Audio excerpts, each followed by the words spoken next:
Grup Cenangki Sayu dari Kabupaten Solo rupanya tampil kini, yang didukung juga oleh dari alumni dan mahasiswa isi berpanjang sebagiannya ya. Oke, baik Bapak Ibu hadirin yang berbahagia, kita simak sinopsisnya. Tari alias Sabalik dari Sanggar Cinangkia Sayu, koreografer Al Safitro dan komposer Nofri Henry SSN.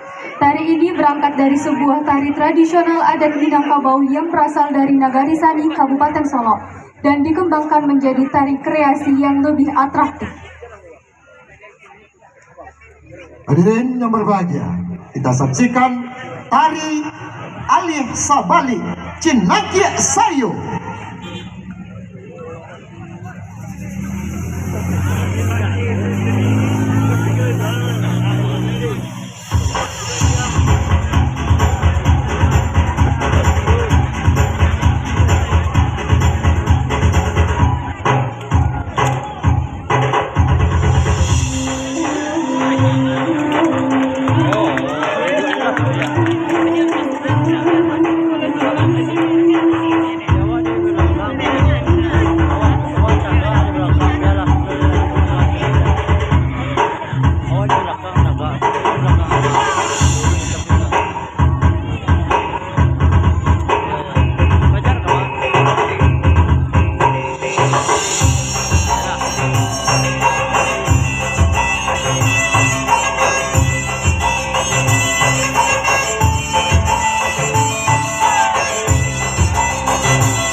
dari Sanggar Cinangki Sayo, Kabupaten Solo.